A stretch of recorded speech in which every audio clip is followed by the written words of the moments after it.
friends. Welcome back to Anti-War Radio on Chaos Radio 95.9, 92.7 in Austin, Texas. Introducing my guest today, the captain, the founder and managing director of antiwar.com, Eric Garris. Welcome to the show, Eric. Thank you for having me, Scott. Yeah, it's good to talk to you on the radio in front of everybody for a change. Yeah, we hardly ever talk. Yeah, barely ever, it seems like. Hey, so lucky for me, I missed the Democrat debate last night. Oh, you don't know what you missed. I had planned to watch it, and somehow it just completely skipped my mind over, and I just didn't see a single bit of it. Was it exciting? Was it wonderful? Well, it was, there were exciting parts of it. I wouldn't say that any part of it was wonderful. The most notable part of the whole thing is it starts to become obvious as you watch these that the candidates, especially the top three candidates, don't want to be pinned down on anything. They are very, very slippery. I mean, this is not to say that the top Republicans are also the same. They obviously are. But what was amazing last night was that all three top Democrats admitted or declined to say that they would get troops out of Iraq by the end of their first term. Isn't that incredible? So they are saying that at the end of their first term in 2013, we are still going to have U.S. troops in Iraq. Now, let me ask you something here. Why didn't they just lie? I think they are lying. I think that they have no intention of getting them out even by the end of their second term. Oh, well, yeah, there's that. Here's the quotes for the audience here from the, is this the Associated Press here today? Yeah, Associated Press. I think it's hard to project 4 years from now, said Senator Barack Obama. It is very difficult to know what we're going to be inheriting, added Senator Hillary Rodham Clinton. I cannot make that commitment, said former Senator John Edwards of North Carolina. Correct. Unbelievable. Only, it says here, Christopher Dodd and Bill Richardson were willing to tell the audience at this Democratic debate that they could guarantee the troops would be home by the end of their first term. Yes, and of course, Kucinich and Gravel said long before that. Right. So Kucinich jumped the gun. He said he'd had them out by April of 2007, but he actually meant 2009. So that's not bad. I have to give him credit for that. He said he'd have them out within 3 months. Yeah. And I'm not sure what Gravel said, but I'm sure it was something similar. Wow. So how did the audience react to this, to Hillary Clinton saying, geez, troops out of Iraq by the end of my term in 2013? I don't know. That event, I don't remember much audience reaction in either direction. Huh. They may have been discouraged. I don't know. Well, now, so you're kind of a rubber meets the road, electoral politics kind of guy. Is this good politics for the Democrats? Are they proving that they're responsible or something? I think that they are, as most politicians are, they're afraid. They're afraid of the people. They're afraid of real positions. And they're afraid of action that could have consequences. And this is one of the problems with the war that we have now. It's very, very difficult to stop anything started by the government, whether we're talking about the rural electrification project or whether we're talking about the Iraq war. So getting into the Iraq war, once it was started, it's virtually unstoppable. At this point, I really think it may be unstoppable by anybody but the Iraqis in terms of driving us out. Well, that's interesting. I think that the only way that we're going to see U.S. troops exit Iraq in the near future is if the Iraqis tell us to leave or make us leave. Well, let me ask you this, Eric. If I was, somehow trick these people into giving me a job as a Democratic strategist, and I advised all these people, hey, listen, the reason your approval ratings are all so low in the Congress and so forth is because you won't stand up to the president, not because you are standing up to him. And you people have got to, put your balls on and get out there and be tough and stand up for what's right. Would I be advising them electoral suicide? No, absolutely not. I think you're absolutely correct. However, there are other factors, and the intensity of the other side, somebody higher than Bill Richardson needs to break with that position. And it looked for a while like Don Edwards might actually do that. But he has gotten too much criticism from Hillary Clinton, and he's backed off. He clearly backed off last night. Wow, so I wonder what's a Democratic grassroots activist to do in a situation like this? I guess there's Bill Richardson. Well, if I were a Democratic activist at this point, I would register Republican temporarily just to vote in the primaries for Ron Paul, because Dennis Kucinich and Mike Gravel, they are just not taking off. They're just not going anywhere. And Ron Paul is. He is the leading anti-war candidate in either party. Yeah, I wish Kucinich and Gravel would just quit at this point. They're just wasting everybody's time. Well, it's important for them to stay in their own party. They need to be pressing the debate. And Kucinich's performance last night was pretty good. Yeah? Did he take him to task? He did. And he lectured Hillary, and, I thought it was one of his better performances. Did Hillary do the fake laugh thing last night? She did, over and over again. I couldn't believe how many times she did that. Really?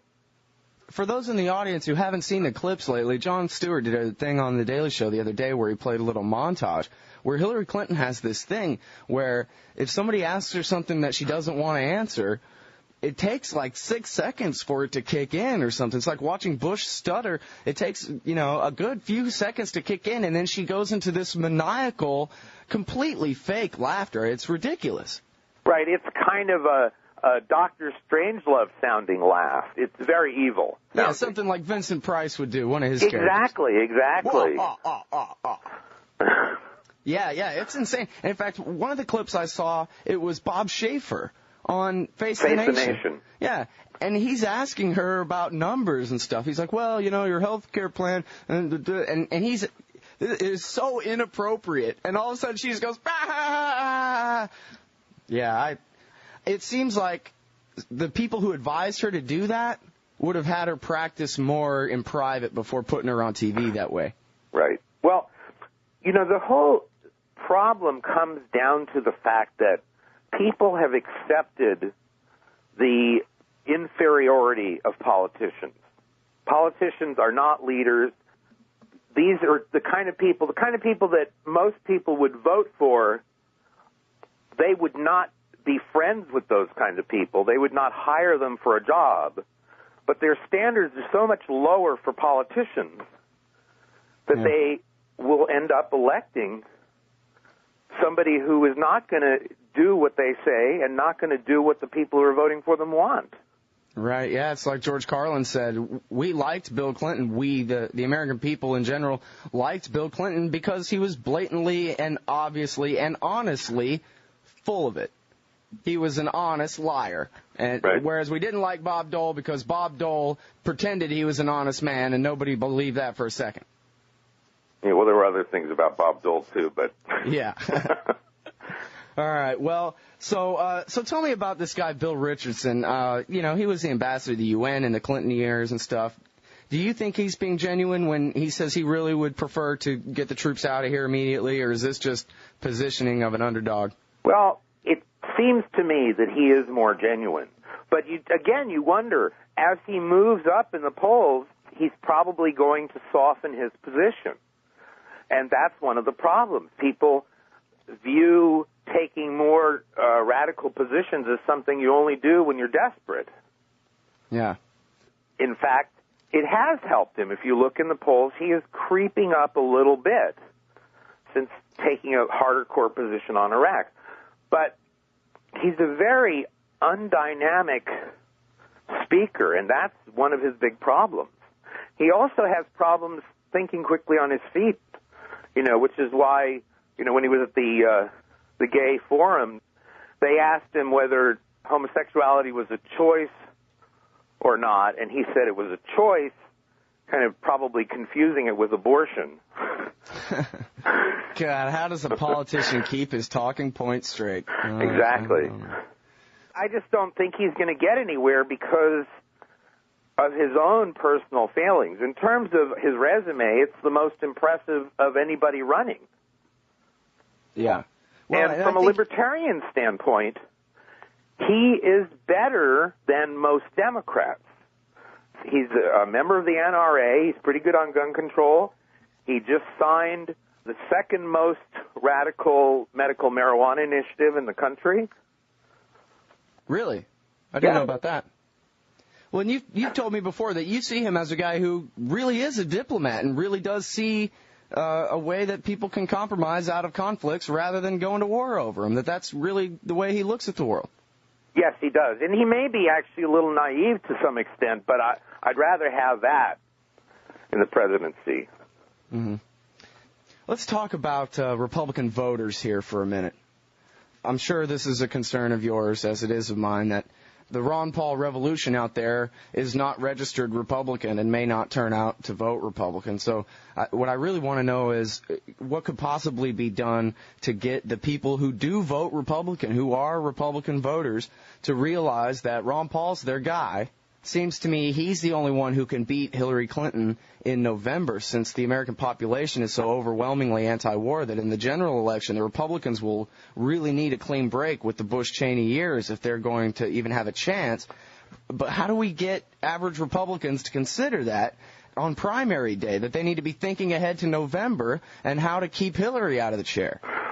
You always wonder how much of voting is strategic as opposed to issue-based or based on something else. And Emotion. How many people actually vote thinking about who is in the best position to beat somebody. Now, they definitely will in terms of ignoring candidates they know have no chance. But in terms of getting them to elevate somebody from the level of Ron Paul, based on that, I can't say. I wonder whether, it's September, we're now 14 months before the election. And I wonder 6 months, 8 months from now, what people are going to be thinking when we are still in Iraq as strongly as we are now, perhaps stronger, when we are maybe at war with Iran. How is this going to affect the voters? I don't know. Well, because it's an unprecedented situation. Even Vietnam was never this unpopular. Really? I don't think so. Wow. Well, see, I wasn't born until after. I may be wrong about that, but certainly Iraq is getting into the area where people just don't see the use. But yet, if somebody tells them that we can do something good, people are optimistic, and so they think, well, our leaders are telling us they can make it better if they stay longer. People are willing to continue to grant them the benefit of the doubt. Granting someone the benefit of the doubt that you wouldn't do in a personal situation. You wouldn't keep somebody on as an employee who continually screwed up as much as they do. Right. And now you brought up the war with Iran. If the war with Iran happens or begins at least before the primaries, do you think that's just kind of a coin toss as to which way the American people are going to go, whether they're going to rally around Bush or whether they're going to rally around the more anti-war candidates? There's never been a situation where a war started and wasn't overwhelmingly supported by the United States. So I would hope that the Americans could see through this, but I'm afraid not. If you look in the Senate yesterday and in the House the day before, they just passed these new anti-Iran measures, which is clearly leading up to confrontation. Yet only 16 members of Congress and 22 senators opposed that bill. Now, that is incredible right there. More senators opposed the new tough on Iran sanctions and resolutions than members of the House, when there's 435 in the House and only 100 in the Senate. Right, and you have people like Nancy Pelosi. Nancy Pelosi voted for essentially ratcheting up war with Iran. And, leading Dove Democrats were on that list. There were only 12 Democrats in the House that voted against it. Dennis Kucinich was not one of them. He abstained. Really? Yes. And now, how did Dr. Paul vote on that one? He voted against it. In fact, this is a funny story. Eric posed this to me as a riddle the other day. Why would Ron Paul vote against a resolution condemning the United Nations? Here's a guy who wants us out of the UN, who every year files a bill called the Sovereignty Restoration Act to get us out of the UN. Eric, why would he vote against a resolution condemning the United Nations? That was a different vote, though, that you're talking about. Right. Right. In that vote, Dennis Kucinich was one of the only two, along with Dr. Paul, who voted against condemning the UN Rights Commission for condemning Israel. And what were they condemning Israel for? For various rights abuses. Mm-hmm. The House condemned the Human Rights Commission for condemning Israel. So it was a pro-Israel vote by the House. What do you think about this, the news about Ron Paul's fundraiser, where he put out this thing that said, hey, our goal is to raise $500,000 in a week, and so far it looks like he's raised almost that much in less than half a week? That's great. I am hesitant to make any kind of predictions or anything about his fundraising because it always backfires. And I would rather be pleasantly surprised by the numbers. Yeah, I could see that. It's interesting how the media keeps trying to pretend that Mike Huckabee is the premier of the second tier when clearly he doesn't have anywhere near the amount of support that Ron Paul has. Yeah, the media always pick certain candidates who they like for different reasons. And Huckabee is one of their favorites for this year. And it's helped them a little bit, but I don't see him going anywhere. One thing that makes me optimistic about the Ron Paul campaign, not that I'm, trying to set myself up to be disappointed or anything, but it seems like the front runners all have serious problems. I mean, Mitt Romney is a former governor of Massachusetts with his own Hillary healthcare plan, former gun control advocate, former abortion advocate. You got Rudy Giuliani's got skeletons in his closet, like can't even be counted. You have John McCain, who supported this war policy to the exact opposite intention of the American people this whole time. Seems like, this is a pretty weak field of Republicans for somebody like Dr. Paul to break through. In theory, yes. But the problem is that it's really a big hurdle to overcome. And so many of the, these pundits and journalists sit around and say, the people who have not raised $20 million, people who are not showing at least double digits in the polls, et cetera, don't have a chance. And so it's a self-fulfilling prophecy. What happens is that you have many of these decisions made before there's a single vote cast. Right. I mean, Bill Clinton was a surprise. People didn't expect him to do as well as he did, and they certainly didn't expect him to win. He came out of left field. Yeah. Jimmy Carter was another.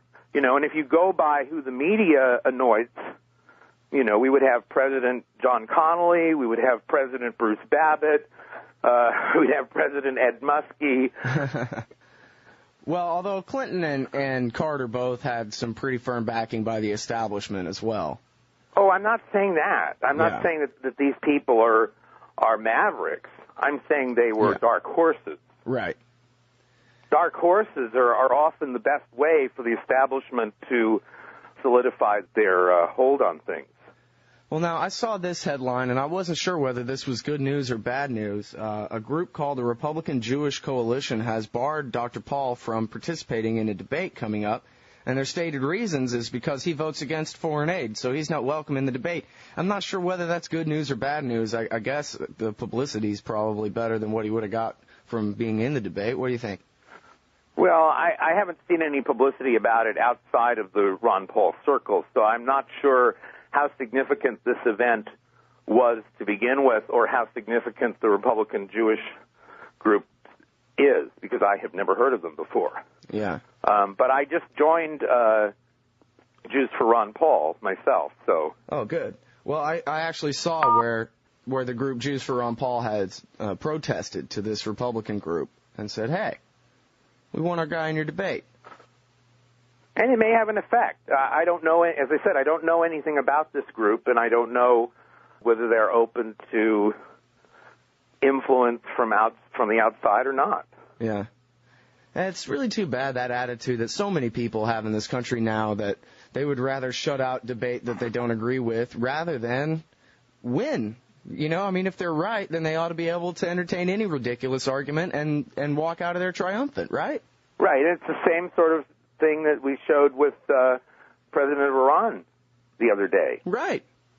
And even the people who supposedly were allowing him or in favor of allowing him to speak were certainly no defenders of his right to speak, really. I mean, on MSNBC, they had a debate between two people on the issue of whether he should be allowed to speak, and the one who was in favor of letting him speak said, well, of course he's a mass murderer. Now, where do they get that? All of a sudden, you know, he's a mass murderer. It's like everything gets ratcheted up now so quickly. Yeah. You can go to Guantanamo for reckless driving. You know, you can get tasered for asking too long a question. Yeah, even Jon Stewart, for the past couple of days, has basically just made fun of Ahmadinejad and not made fun of the Americans in the way they've acted at all. Completely towed the line. Yeah. I know. It's really atrocious. What the president of Colombia did in his introduction was essentially say, we are going to let this horrible, horrible person speak, but let me tell you before he says anything, this is what you need to think about it. So he's telling people ahead of time what they should think. And Ahmadinejad was absolutely correct when he said that this was insulting the audience. Yeah. You know, Jesse Walker pointed out in an article on Reason that all through the audience were American Jews, students of Columbia who came to hear the Iranians speak. Presumably, none of them thought that they would be empowering him just by showing up. You know, they all have their skull caps on and everything, and they came to see a discussion. That's not an endorsement of the people doing the discussing, I don't think. No. They certainly didn't think so, apparently. Well, the goal of the neocons at this point is to create something that doesn't exist, Islamofascism. It's not like an ideology that actually exists that you can argue against or fight. There is no person in the world that says, I am an Islamofascist and here are the tenets. It's a smear. It's something that has been invented to lump all the people you don't like into that group without defining it. Right. Oh, yes, he's one too. Oh, and him also. And that's what they always say is, well, Iran backs international terrorism, but they never say who. They always, I guess, the implication is we're supposed to picture those towers being crashed into. Well, of course. Of course. They want you to think about that. We're talking about a long time ago in all of these cases. When they talked about Saddam using gas against his own people, we were talking about something that happened a dozen years earlier. Right. Or more than that. And when you're talking about Iran taking our hostages, which, by the way, we've now admitted that many of them were CIA agents, as accused. But that's something that happened in 1979. You know, there have been some other things that happened since then. For example, we downed one of their airliners. People forget about that. Sold them a bunch of TOW missiles through the Israelis. We've done, again, it's all of our criticism of past events is very disingenuous because we never mention our complicity with them. Right. Bringing up the Halabja massacre, Saddam Hussein's gassing at the Kurds at a time when he was on the American payroll and using American military satellites to help target his enemies and so forth. A bit disingenuous there. And from 1953 to 1979, Iran was ruled by an American, essentially. We overthrew the elected government of Iran in 1953 and installed a lesser house that had never been in power in Iran and made Shah Pahlavi the dictator of Iran from 1953 to 1979. Right. And people don't realize that. This was not somebody who had been the king that came back into power. This was somebody that the U.S. found that would do what they wanted, and we put him into power. This was somebody that drank openly, that was a playboy, that was offensive to most Muslims. And whose secret police force, the Savak, was one of the most brutal in human history as well. Well, we trained them. Yeah. You know, it's funny because it's in the American mind, you're right, I think people don't really understand that. But if we can just, put ourselves in their shoes for a minute, what if Persia had come and overthrown Ronald Reagan and installed a right-wing military dictator? And, here we are 25 years later. Would we be over it by now or something? Would we have forgotten that our military dictator was, put there by the Persians? We would not, and we would not be over it at all. Here's another thing I don't understand. I am totally for nuclear disarmament. I'm for unilateral nuclear disarmament. I think the U.S. should simply start disarming their missiles and try and get the other countries to do the same and follow our example. But we have almost 11,000 nuclear weapons. And there are over 15,000 nuclear weapons elsewhere on the planet. Who are we to tell Iran they can't have one when countries all around them have it and have threatened them with it? The excuse is they're crazy. They're not like the Russians who are reasonable. But I don't understand how the UN can justify ordering them to stop enriching uranium when they ignore the fact that Israel has nuclear weapons and does not grant inspection. They ignore the fact that India and Pakistan have nuclear weapons and refuse inspection. Yet this is tolerated. Iran, on the other hand, is a signer to the NPT and does get inspections. That's how we know so much about their nuclear program. Right. Well, just a few weeks ago, Israel got away with a non-NPT signatory state, got away with bombing Syria and flying back home again. No big deal there. Right. And, of course, we've debunked on this show in the past few days repeatedly the neocons' assertions that had anything to do with a Syrian nuclear weapons program, which is a preposterous lie. But anyway, that's just a little parentheses there. Is it true that in the Democrat debate last night that Hillary Clinton was asked whether she would sign a nationwide federal law to ban smoking in public places, and that her answer was not yet? Right. Unbelievable. Is that just me because I'm a smoker that seems to me to be absolutely crazy? Yes, that's just you because you're a smoker. Because I'm not saying that it's not crazy, but it's no more crazy than so many other things that the government tells you you can or cannot do.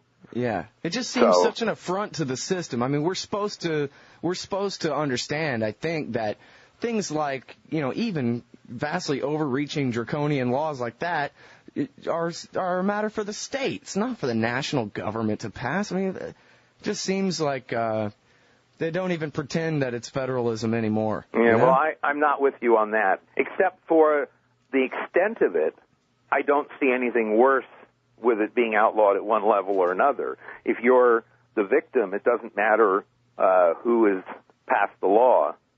It really matters who's enforcing it. Oh, no, I agree with that. I mean, any kind of smoking ban on public or private property at all is ridiculous. But, what I mean is I'm not a big states' rights person. Yeah. I do believe in local control in the sense that I believe that, the more decentralized the decisions are made, the better. But the decisions can still be bad. Yeah. I guess I'm just trying to argue that on a whole other level, besides I don't like smoking bans, the idea that in a million years the founders of the Constitution would have thought that they were granting the national government the power to ban smoking tobacco on public property would, I mean, it's just silly. It's not even, sickening. It's just ridiculous. Maybe that's just me. I don't know. They outlawed they're outlawing smoking on some beaches in California. Yeah. Well, that seems pretty ridiculous. Yeah, and the funny thing is there are a lot of people out there who are opposed to the war who will probably vote for Hillary Clinton in the hopes that she will pass a smoking ban, even though she's a bloodthirsty imperialist who refuses to even make a false promise that she means to get our troops out of Iraq. They'll turn out and vote for her anyway. Oh, well, she's for the smoking ban, though. I like that. I don't think she really is against the Iraq war in any way. I think she probably really thinks that having us go around and stomp all over everybody is the way to go. Yeah. And domestically, her position isn't much different. Yeah, exactly. She wants to wage war against us all. I mean, you have to remember, Bill Clinton in a lot of ways was better than what we have now. But, when Bill Clinton was president, I had friends that were being prosecuted by Clinton's HUD department for passing out literature at a meeting that opposed funding for an alcohol drug rehab center in their neighborhood, because that was a violation of the disabled rights. And so they went after people all over. They went after this city councilwoman in the East Bay here in the Bay Area. They fined her $50,000. They went after 3 people in Berkeley who printed up leaflets and passed them out at a public meeting. They fined them each $50,000. This is the Clintons' M.O. Yeah. Our vote stands for all of us like we're all They ended up having to back down from that, but it shows their intent.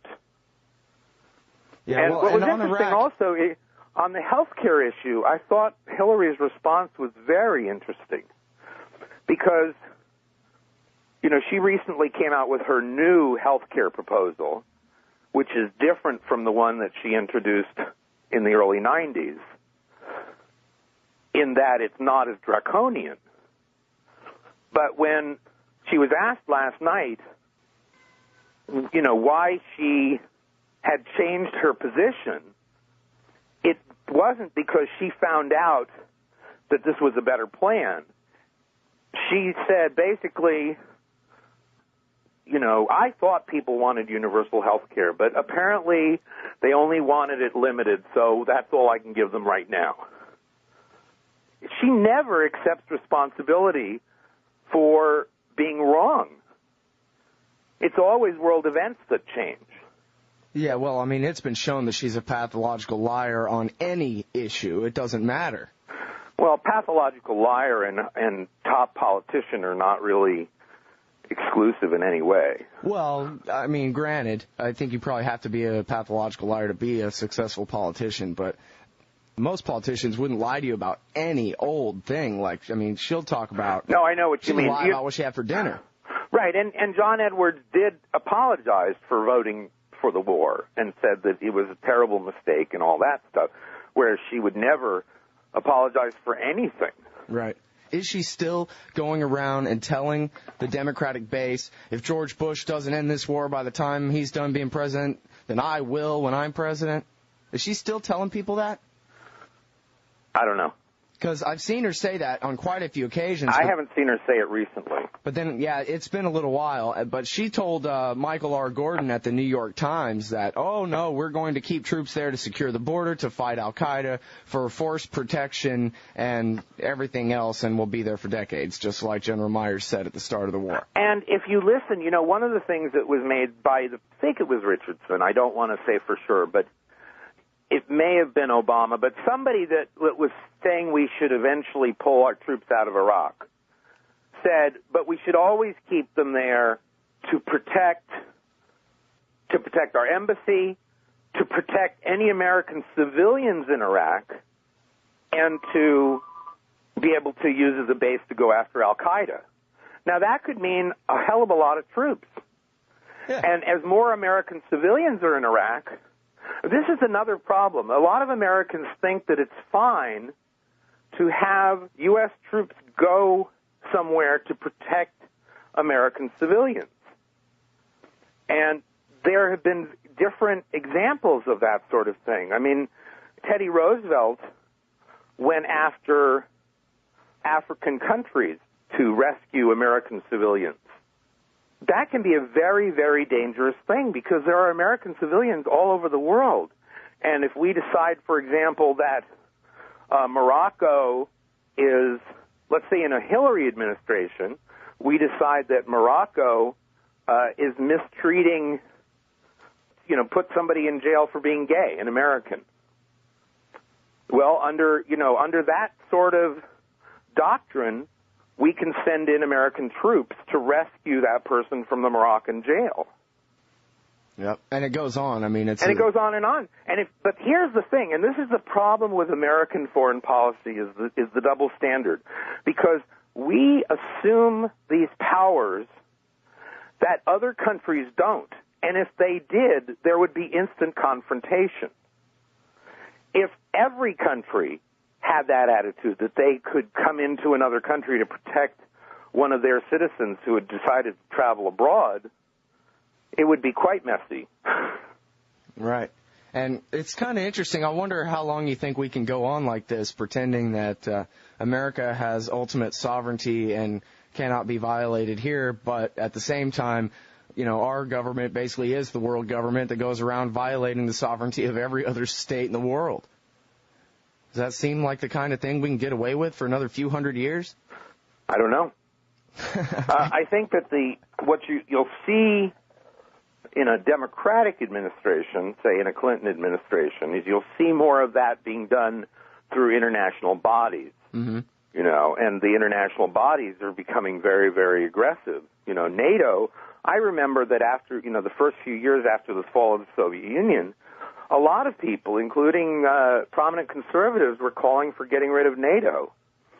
Pretty soon NATO is going to be competing with the UN. They've got so many members and new prospective members. And now Giuliani is saying, we should have all these Asian countries and Middle Eastern countries join NATO. Yeah. And the thing about NATO is it is a mutual defense pact, which means that anytime you get a new signer, you are pledging, all the other countries are pledging to militarily protect that country. I mean, it used to be if they were invaded, now it's if they're threatened. And the precedent set in the Balkans is that in the Kosovo War, is that you can invade a country for activities solely within that country. Right, yeah, it used to be, we'll go ahead and invade you, like if you're Iraq and invade Kuwait, but you're right, in the 90s, the Clintons proved that they can intervene in your civil war. Right. Yeah, we were just talking about that, actually, before I brought you on, about how Richard Holbrooke took the soft lines as Yugoslavia was breaking up and basically drew them with magic marker on a map and said, these are hard international borders now, and left all kinds of, I don't know how many people, stranded on the quote-unquote wrong sides of the lines, right, to face ultimate violence. Well, that's something world leaders have been doing for hundreds of years, redrawing the boundaries and disenfranchising whole groups of people. Well, and here we go with the top headlines today on antiwar.com. Eric Garris is the Imperial Senate has voted in a non-binding resolution, at least, but the sense of the Senate, a bipartisan measure, as the Washington Post reported, to go ahead and break up Iraq into three pieces. Why pretend we're not doing that anymore, Right. Well, I wish that some of the rules that they want to apply to the Iraqis were applied in the United States.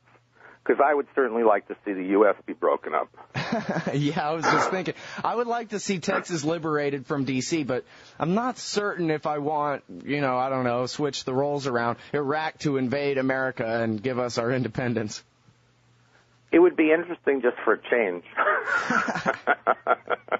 Yeah, have a war here instead of abroad for a while. All right. Hey, everybody, that's Eric Garris. He's the founder and managing director of antiwar.com. Thanks a lot, Eric. Thanks, Scott.